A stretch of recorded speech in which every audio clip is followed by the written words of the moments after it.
next presentation is 1v1 Defending Beyond Tackles and Interceptions by Rob Oakley. Rob is a PhD candidate in mathematics at Temple University, specializing in geometry and topology.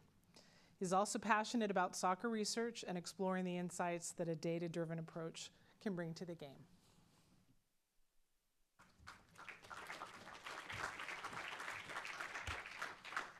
Hi, first, thanks to the organizers for allowing me to speak, and thanks to Skill Corner for providing the data for this project.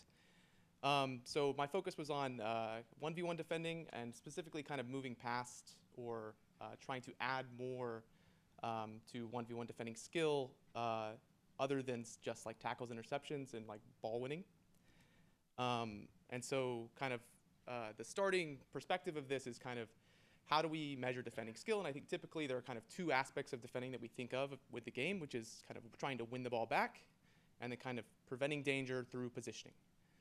So winning the ball back, typically we think tackles, interceptions, where a tackle is very valuable if you can win the ball back, and we see that in possession value models. But they can be kind of high risk. If you miss a tackle, then your ball carrier has bypassed a line of pressure, and you kind of lose a lot of value that way. And then preventing danger through positioning is much harder to measure, right? So that's one thing that we can try and do with tracking data, is we can see runs and how defenders might defend them. We've seen multiple people talk about that this weekend. And kind of the perspective that I was trying to see is, are we missing something kind of in between these two things? And so I have kind of like 2 points that I kind of thought of as a player who plays the game as well, which is that not every defensive engagement with a ball carrier results in an attempted tackle or interception, and also that that's not necessarily a failure, right? There's frequently times in a game where you just want to kind of delay, wait for your team to recover, or force the player out wide into a less dangerous position, and those should not be seen as just like a failure to win the ball back. And I also kind of think that maybe we should value those in some way. And so the goal here was to see kind of, can we measure how good a player is at preventing dangerous play without seeing, a ball win through a tackle or interception.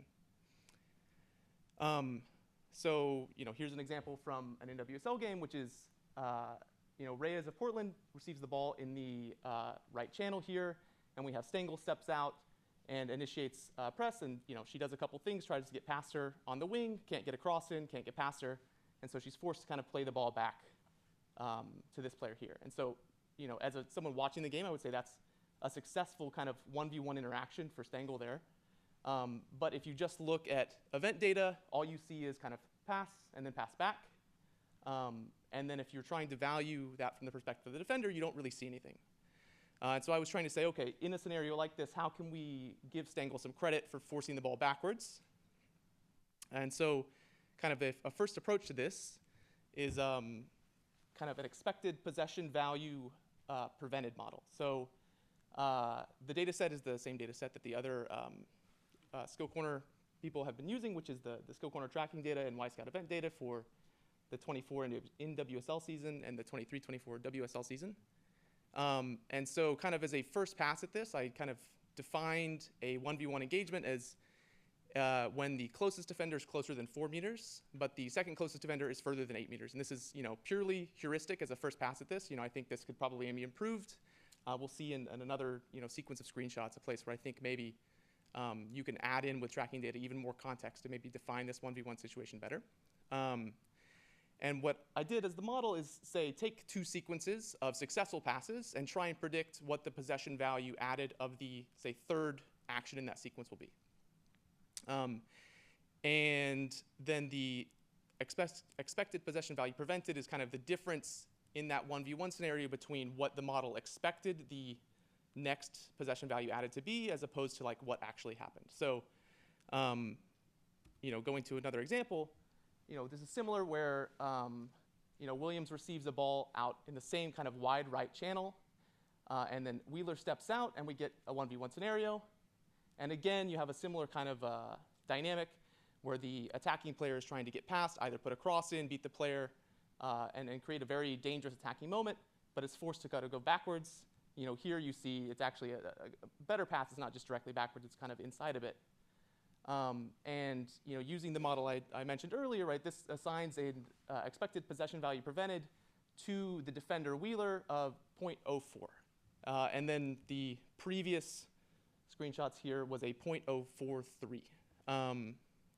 And so we see kind of here we're saying this is a pretty good defensive engagement from Wheeler, even though she doesn't win the ball back. So here's another example. So we also are able to capture some kind of like pressing here. And so in the top left corner, this is kind of like the initiation of the press, where we have Zerboni is pressing. So in this first frame, that's not Curry. And that is actually not a 1v1 scenario because the second closest defender is too close. So here's kind of an example of where we might want to say that really is a 1v1 scenario. The other defender is occupied with another attacker. But as it's defined now, it doesn't pick that up. So really when it becomes a 1v1 scenario is when that ball gets played back and Zerboni follows and presses here and forces an attempted clearance, and she actually gets a block on this clearance, which is why it gets rated so highly by this model. And so we get another 0.04. And we can also see some kind of like bad examples. So here, it's kind of hard to see because it's on the far side of the field. But O'Sullivan receives a ball down the line, and Wheeler is kind of stepping out as the left back to pressure. And rather than close off the inside pass and show her down the line, she allows this inside pass to the striker Hopkins, which results in a touch in the box and a very dangerous chance. And so here we see the model actually penalizes this with a very high negative value of 0.059. So those are some kind of examples. Here is a leaderboard, and I just kind of threw up in WSL top 15, and this is a minimum of 20 1v1 engagements as I define them. And here's the ASA interrupting G+ top 15, which this is kind of the interrupting G+ is capturing tackles, interceptions, so ball regains. Over here, this is obviously not capturing ball regains, and we see it's like a very different list of players. There's only one overlap, which is Recaro, which is the only player that's on both lists. Everyone else is different, so it's kind of capturing a different aspect of defending, which I think is interesting. And then, so here's the top 25 in the whole data set. And the reason I put this up here, I also left the kind of league on the right side, is you'll notice it's almost all NWSL players. Very few WSL players. I think it's only 5. So this is maybe speaking to, I think Lori mentioned it earlier, that very different play styles between the two leagues. And so you could see here kind of what is causing this within the data set, where NWSL seems to have these players with very high possession value prevented, and WSL has less so. So that kind of leads me to some future improvements and things to investigate here, which is the difference between leagues. And going on to that, how persistent is this through seasons, right? I only have one season of data, so I can't tell you. But I'd be interested to see the persistence across seasons. Also, if a player transfers teams, is that kind of skill still there, or is this kind of all coming from good defensive positioning by their teammates? And so to kind of investigate that, I would want to kind of use a more sophisticated EPV model. So the possession value model here is a purely event-based, very simple kind of first pass. And so if you throw in tracking data to add some more sophistication to the possession value model, maybe you're able to capture kind of your teammates' positioning. And then also a continuous definition of 1v1 rather than just saying, in the event, how are the closest defenders looking? Yeah, thanks.